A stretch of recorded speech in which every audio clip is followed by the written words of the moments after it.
Der er gået en måned nu i Thailand, og i morgen der rejser jeg til Vietnam. Jeg har lige en aften tilbage, og den skal selvfølgelig bruges sammen med boysene. Velkommen til. Tak for det. Er I klar? Ja.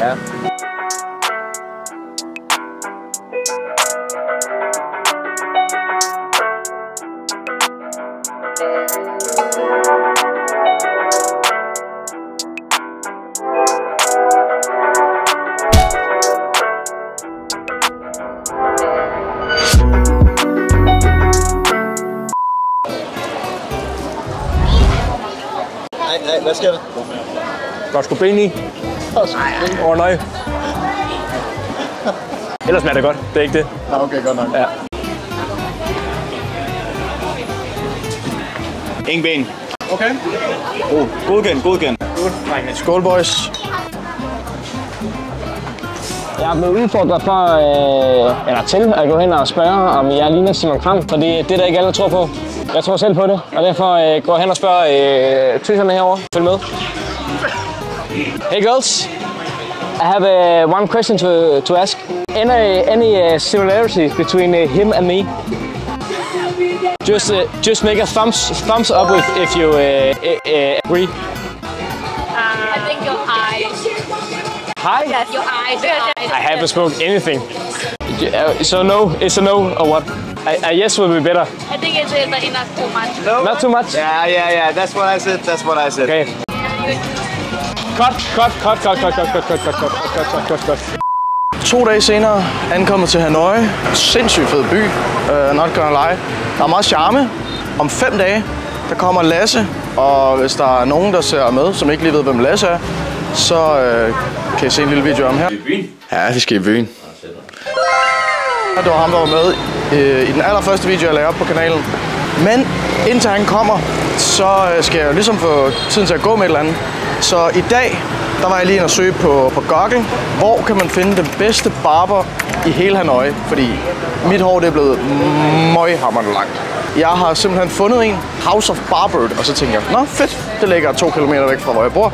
Så tænker jeg, nå, vi booker der lige en tid. Så jeg er på vej derhen, og jeg tager jer med selvfølgelig, så lad os komme afsted. Det ligner ikke umiddelbart en frisør, men ja, så her den ligger. Der er noget, jeg trykker på. Smuk.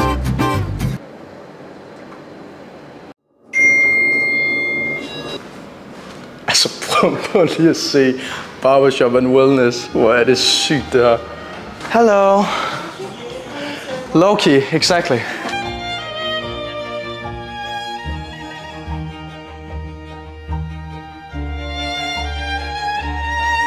Det er fandme fancy det her.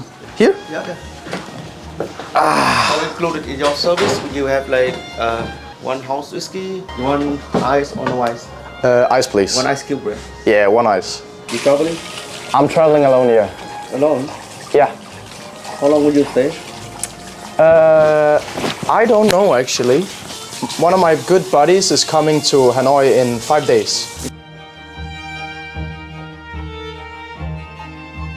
Shit, I haven't been cut since I left Denmark. Like a taper fade? Taper fade. Yeah, can you do something like that?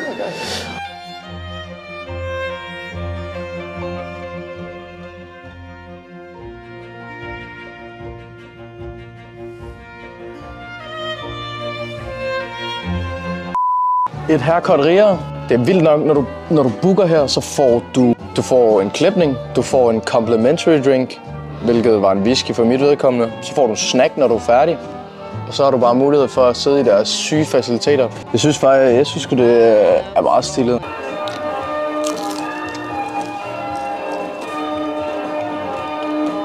Nå, fucking hvor stilet. Jeg skal lige over, de har mistet min bagage. Prøv at se, hvem jeg har fundet. Hvor meget tog du? Jeg tog 3. Rolling on my wrist. Guys. Luksus. Lækkert. Jamen, så skal vi bare finde en bus. Hvad har du lige fundet ud af?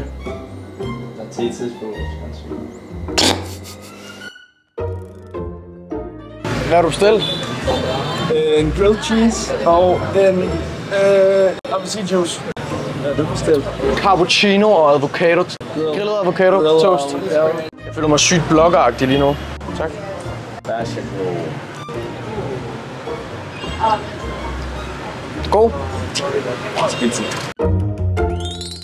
Vi har lige sat os ind på noget, der hedder The No Café.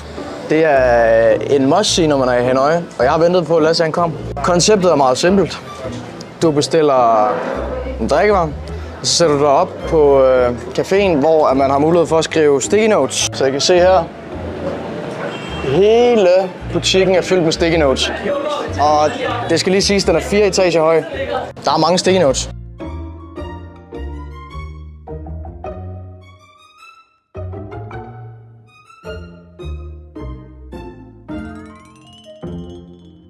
Skriv et digt.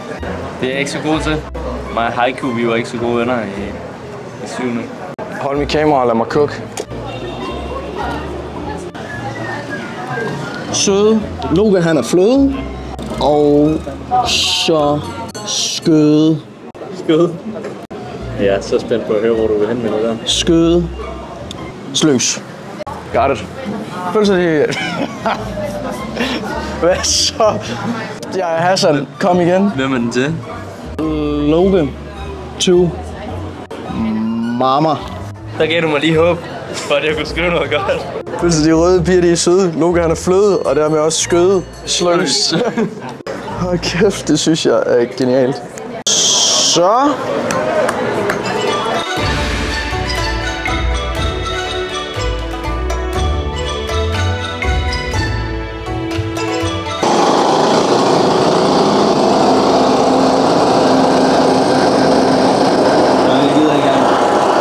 Der sidder en og prutter fucking meget inde ved siden af. Det er fucking sygt. Den larm, der kommer inde ved siden af, den har altså været der siden klokken 8 i morges. Og det er ulideligt. Væggene runger. Jeg kan ikke engang høre, hvad jeg selv siger.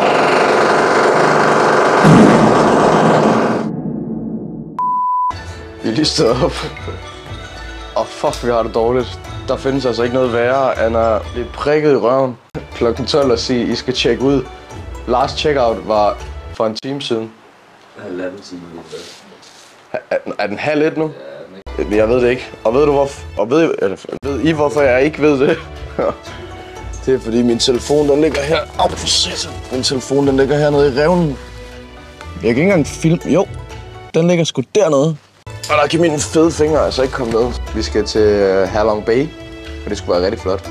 Vi har tjekket ud, vi sidder ude foran, og vi venter på vores bus, som skal køre os til Halong. Den ser sgu da helt okay ud.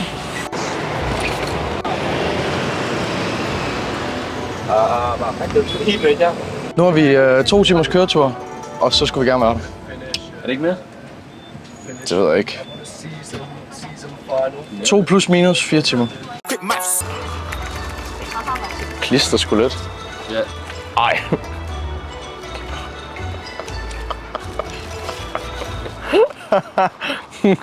Fuck, det smager dårligt. Stod der bag? Stod den der? Ja. Det ser sådan lidt fuld ud.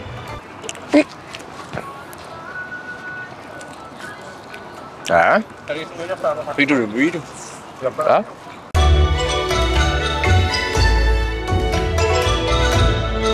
Den der lille gule plet, man kan næsten ikke se den.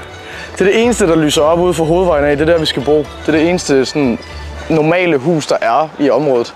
Damn! Yes, exactly.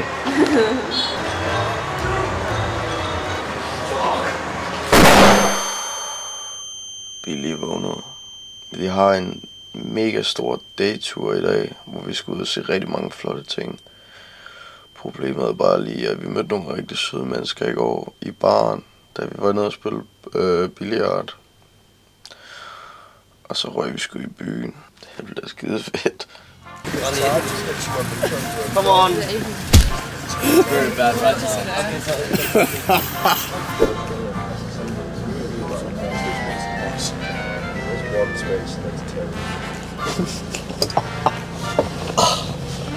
Knækker du der? Ja. Plastik. Name Loki, beer 1. Yes, tak. Morgen. Skal jeg bede om. Thank you. Ej, fuck, jeg er dårlig.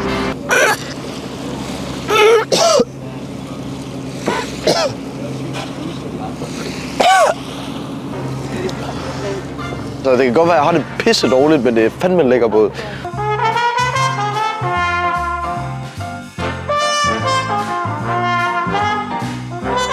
Hvordan synes du, turen har været? Lang. Who the ratchet girl want pattern up? Who the posh girl get ratchet for me?